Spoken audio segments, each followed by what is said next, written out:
Mga kabunyog, mga kababayan, magandang araw po sa inyong lahat. Nagsasagawa ba ng loyalty check ang Administrasyong Marcos Jr. para sibakin ang mga presidential appointees na ang loyalty ay na kay Duterte? O yan ang malaking pangalawang balita na ating pag-uusapan. Naglabas ng memorandum ang Presidential Management Staff, mga kabunyog. Sinisibak na ba ang mga presidential appointees na maka Duterte? O yan. May loyalty check kasing sinasagawa ngayon. May loyalty check sa loob ng Malacanang ngayon. Ha? Yung mga presidential appointees o mga inappoint ng presidente, kasama na yung inappoint ni Duterte na pagdating ni Marcos nandyan na yan. Plus yung mga inappoint ni Marcos. Basta lahat ng presidential appointees bago ang February 1, 2023. Yan lahat ng mga presidential appointees bago ang February 1, February 1, 2023. Lahat ng mga presidential appointees bago ang February 1, 2023. Kailangang mag-submit ng bagong PDS. Performance. Magsasubmit ng performance ng kanilang performance report o isasailalim sila sa performance review. Lahat ng mga appointed ng presidente ni Duterte, ni Marcos, ang cut-off yung February 1, 2023. Pababa. Yung February 1, 2023 pataas, hindi pa covered. Ibig sabihin yan, yung mga inappoint ni Duterte at saka yung mga inappoint ni Marcos na posibleng kagagawan pa ni Vic Rodriguez. Sinang executive secretary si Vic Rodriguez.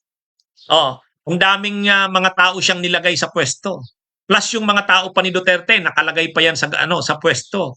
So lahat ng presidential appointees appointed ni Duterte o appointed ni Marcos, pero malamang si Vic Rodriguez ang may mga pakana, i-review yun. Mayroong performance review. Naglabas ng memo ang Presidential Management Staff. Pinapasubmit sila ng kanilang mga bagong PDS. PDS, yung form na sinasubmit nila. Parang performance review ang lumalabas. Ngayon, ayon sa mga nag-o-observe, parang loyalty check ang labas nito. Loyalty check. Kasi kapag lalabas, hindi ka pasado sa performance mo. At saka inubligang kumuha ng mga clearances sa civil service, sa National Bureau of Investigation, kukuha ka ng clearances doon. Kaya ito parang obligadong mag-submit lahat ng mga presidential appointees ng kanilang performance. Siyempre, sasabihin performance. Pero ang purpose dito, parang loyalty check ito eh. So kung may gusto silang sibakin, ito na yung gagawing batayan. Ito na yung gagawing basis ng pagsibak. Kaya yung mga appointees ni Duterte yan, ayan, ano na kayo? Isa-isa na kayong sisibakin. Itong memorandum na ito galing sa Presidential Management Staff ay lumabas kasunod ng mga umiigting o tumitinding away ng Marcos Romualdez at ng Duterte.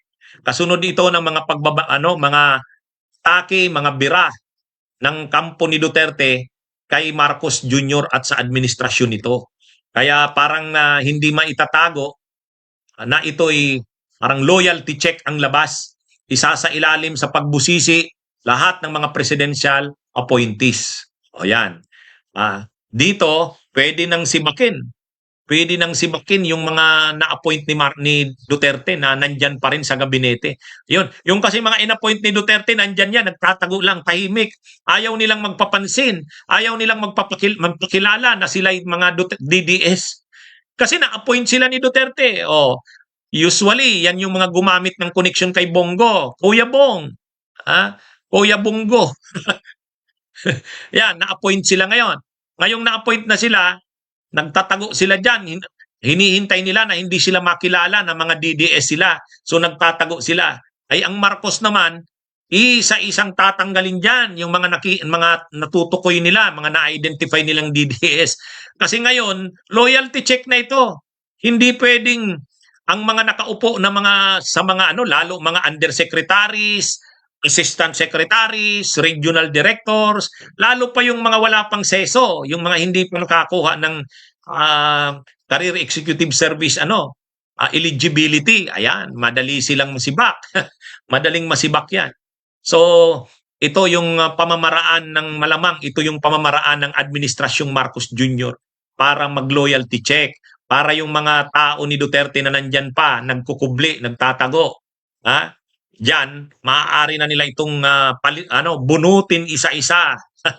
Pati yung mga appointees din ni Marcos na na-appoint nung maagang panahon niya. Kasi pag upo niya, nandyan si Vic Rodriguez eh. Ay malamang may mga tao si Vic Rodriguez nandyan. Hindi pa rin yun natatanggal. So malinaw. Itong ginagawang ito, loyalty check ito, kahit hindi pa aminin ng Malacanang, bakit ngayon lang ginawa yan? Bakit ngayon lang naglabas ng memo na ganyan? Pinapasubmit ang lahat ng mga presidential appointees na appoint ni Duterte, na appoint ni Marcos bago ang February 1, 2023. 30 days sila para mag-comply. Ano ito? Nangangatog na mga tuhod ng mga alipores ni Tandang Dots. Tama ka, Enrico Bercasio. Ano ito? Ano yan eh? Yung mga nangangatog na nga ang tuhod niyan kasi silang matanggal. Sinasarapan na rin sila ng buhay dyan. Maraming mga nandyan sa gobyerno, mga appointees ni Duterte, masarap pa rin ang buhay hanggang ngayon. Yan yung mga connection kay Bongo, na-appoint yan kay Duterte. Si Duterte naman, tuwang-tuwa si Duterte kasi kahit hindi na siya presidente, alam niya, napakarami siyang nakalagay pa dyan. Naka-embed pa yan sa administrasyong Marcos Jr. Ang trabaho ngayon ng Marcos Jr., linisin yan.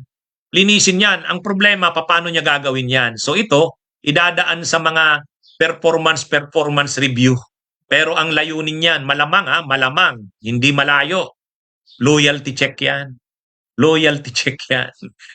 Sisibakin dyan yung mga identified kay Duterte. At saka yung mga appointees na niya ni Marcos, pero ang naglagay ay si Victor Rodriguez. Kasi lang yan. Yan yung nagbibigay ng mga information kila Duterte. Yan ang nagbibigay ng information kila Victor Rodriguez. Kaya maraming nalalaman sila Duterte, maraming nalalaman sila Victor Rodriguez kasi may mga mata sila dyan, may mga tainga sila dyan. May mga mata, may mga tainga sila dyan na nagmamanman sa administrasyong Marcos Jr. Kaya lalo na ngayon na may talagang ang away ng Marcos Romualdez at ng Duterte, lumalala ng lumalala. Kailangan talagang maglinis si Marcos niyan. Kung hindi, magigising siya. Marami ng impormasyong nakuha ang Duterte at sila Victor Rodriguez kasi may mga galamay silang in place pa sa gobyerno. Yan. Kaya tama lang yan na gawin din yan ni Marcos. Survival niya rin yan. Survival niya rin yan. Anyway, so yan po ang ating komentaryo sa araw na ito. Mabuhay po tayo. Bunyog, bunyog, halikan na kasama ka. Bunyog, kapag buklod ay may pag-asa. Luzon, Visayas, Mindanao, isa ang pananaw. Sa bagong Pilipinas ang bunyog isisigaw.